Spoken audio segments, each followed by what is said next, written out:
বিশ্বকাপ ফাইনালে আর্জেন্টিনা যখন একটি গোলের জন্য মরিয়া, তখন কোটি সমর্থকের একটাই প্রশ্ন, লাউতারো মার্টিনেজ কোথায়? যে ফুটবলার শেষ 2 নকআউট ম্যাচে বদলি নেমে গোল করে দলকে বাঁচিয়েছিলেন, তাকে কেন মাঠে নামানো হলো না? ম্যাচের পর লাইভে এসে কান্না জড়িত কণ্ঠে লাউতারো বললেন, আমি দলকে সাহায্য করতে চেয়েছিলাম, কিন্তু আমাকে সেই সুযোগই দেওয়া হয়নি। তাহলে কি এর পেছনে ছিল শুধু কোচের সিদ্ধান্ত, নাকি আরও বড় কোনো রাজনৈতিক খেলা? ট্রাম্প, ইনফান্তিনো, বিতর্কিত সিদ্ধান্ত আর বিশ্বকাপের অন্ধকার দিক।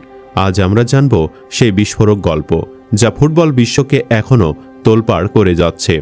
লাউতারো মার্টিনেজ কখনো কখনো আগের সময়ের হিগুয়েনকে মনে করায়, যে ইজি গোল মিস করে অভ্যস্ত। আবার এই লাউতারোই অনেক সময় ম্যাচের রেজাল্ট গড়ে দেয়। বিশেষ করে সাব হিসেবে লাউতারো জোশ। বলা যায় সুপার সাব খেলোয়াড়দের একজন লাউতারো মার্টিনেজ। কিন্তু ফাইনালে সেই লাউতারোকে মাঠে নামতে দেওয়া হয়নি, এমনকি তাকে ডাগ আউটেও বসতে দেওয়া হয়নি। কিন্তু কেন? এরপর পেছনে কি জড়িত রয়েছে কোনো নোংরা রাজনীতি? বিশেষ করে এই বিশ্বকাপের বিভিন্ন ইস্যুতে ডোনাল্ড ট্রাম্পের নগ্ন হস্তক্ষেপ সেই বিতর্ককে আরও উস্কে দিচ্ছে। এদিকে ফাইনালে স্পেনের কাছে 1-0 গোলে হারের পর সামাজিক যোগাযোগ মাধ্যমে আবেগঘন ও রহস্যময় বার্তা দিয়েছেন আর্জেন্টাইন স্ট্রাইকার লাউতারো মার্টিনেজ। অজানা কারণে ফাইনালে মাঠে নামতে না পারলেও দলের প্রতি নিজের গর্ব এবং সমর্থকদের প্রতি কৃতজ্ঞতা প্রকাশ করেছেন তিনি। লাউতারো লিখেছেন, আমরা চেষ্টা করেছি, টানা 2য় বিশ্বকাপে আমরা ফাইনালে পৌঁছেছিলাম, কিন্তু আমাদেরকে জিততে দেওয়া হয়নি। আমি আর্জেন্টাইন হতে পেরে ভীষণ গর্বিত। মাঠে নেমে দলকে সাহায্য করতে পারলে ভালো লাগতো, কিন্তু সেটি আর সম্ভব হয়নি। আমি আমার কান্না ধরে রাখতে পারছি না। এই বিশ্বকাপের শেষ 2 গুরুত্বপূর্ণ ম্যাচেও সাব হিসেবে নেমে গোল করেন লাউতারো। সুইজারল্যান্ডের বিপক্ষে 85 মিনিটে নেমে, ইংল্যান্ডের বিপক্ষে 81 মিনিটে নেমে গুরুত্বপূর্ণ 2টি গোল করেন। গত কোপা আমেরিকা ফাইনাল যখন এক্সট্রা টাইমে যায়, 97 মিনিটে নেমে 112তম মিনিটে গোল করেন। এরকম অনেক গুরুত্বপূর্ণ ম্যাচেই বদলি হিসেবে নেমে শেষ সময় গোল করে আর্জেন্টিনাকে জয় এনে দিয়েছে লাউতারো। ফাইনালেও যখন শেষ মুহূর্তে একটি গোলের প্রয়োজন ছিল, তখন সবাই লাউতারোকে খুঁজেছে, কিন্তু শেষ পর্যন্ত তার আর মাঠে নামা হয়নি। বলে রাখা ভালো, ইতিহাসের সবচেয়ে বড় ও বেশি আয়ের আয়োজন ফিফা বিশ্বকাপ নানা বিতর্কের মধ্য দিয়ে শেষ হয়েছে।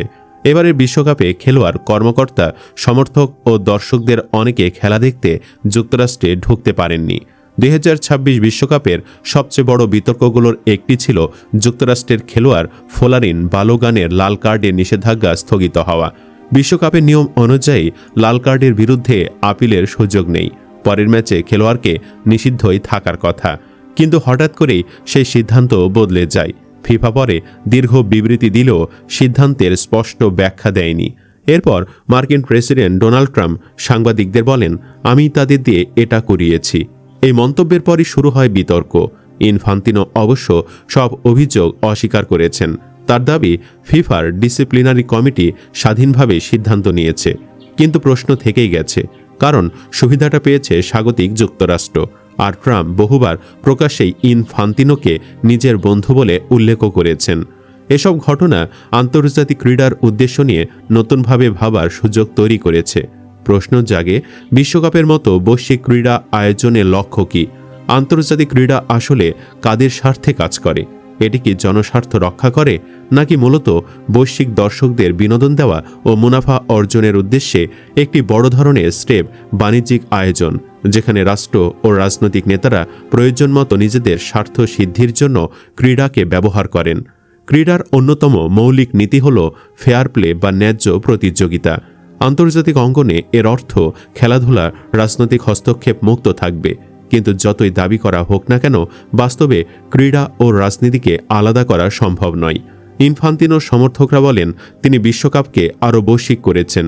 অন্যদিকে সমালোচকরা বলেন, তিনি বিশ্বকাপকে আরও বেশি বাণিজ্যিক করেছেন। 48 দল, বেশি ম্যাচ, নতুন টুর্নামেন্ট, ক্লাব বিশ্বকাপের সম্প্রসারণ, মধ্যবিরতির নতুন বিনোদন, হাইড্রেশন ব্রেক, সবকিছুর পেছনেই অর্থনৈতিক হিসাব দেখেন অনেকে। আর দর্শনকে অনেকে এক বাক্যে ব্যাখ্যা করেন, যত বেশি ম্যাচ, তত বেশি দর্শক, তত বেশি আয়। রাজনৈতিক প্রভাবের অভিযোগ এখানেই শেষ নয়। বিশ্বকাপ চলাকালে দেখা যায় আয়োজক দেশের অভিবাসন নীতি নিয়েও কার্যত অসহায় ছিল ফিফা। সোমালিয়ান রেফারি ওমর আরতান যুক্তরাষ্ট্রের ভিসাই পাননি। ইরান ফুটবল দল টুর্নামেন্ট শুরুর মাত্র 10 দিন আগে ভিসা পায়। তাদের অনেক কর্মকর্তা ভিসা পাননি। যুক্তরাষ্ট্রে অনুশীলনের বদলে ইরানকে থাকতে হয় মেক্সিকোর তিহু আনায়। ম্যাচের আগের দিন যুক্তরাষ্ট্রে ঢুকে খেলা শেষে আবার ফিরে যেতে হয়েছে। ইরাক ও সুইজারল্যান্ডের দলকে সীমান্তে দীর্ঘ সময় আটকে রাখা হয়েছে।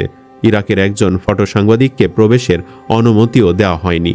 হাইতি ও ইরানের বহু সমর্থক ভিসা না পাওয়ায় বিশ্বকাপ দেখতে পারেননি। প্রশ্ন উঠেছে, ফিফা কি সত্যি আয়োজক দেশের উপর নিজের নিয়ম কার্যকর করতে পেরেছে এবার? 2030 সালে বিশ্বকাপের শতবর্ষ উদযাপন।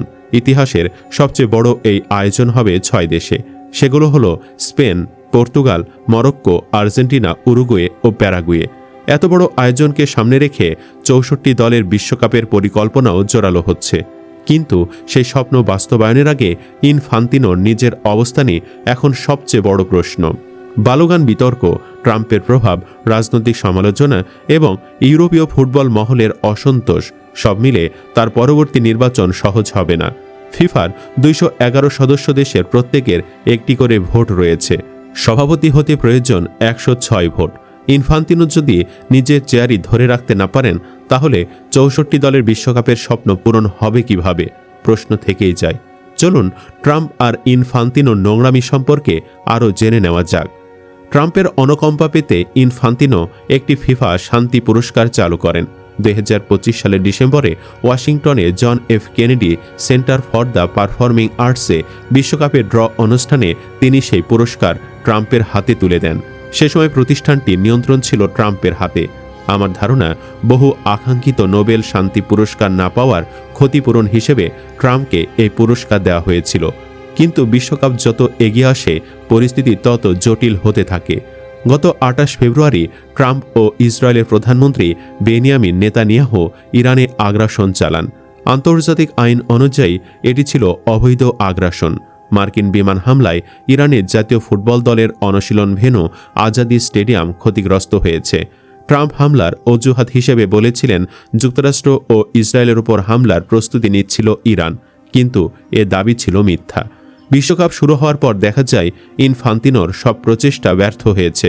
ট্রাম্প প্রশাসন আয়োজক দেশের প্রবেশের নীতি নিয়ে ফিফা নিয়ম মানেনি।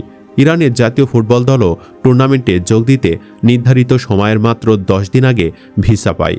দলের সহকর্মীদের অনেকে ভিসা পাননি। ইরানের দলের অনুশীলনের জন্য যুক্তরাষ্ট্রের অ্যারিজোনা নির্ধারিত থাকলেও শেষ পর্যন্ত তাদের মেক্সিকোর তিহুয়ানায় যেতে বলা হয়।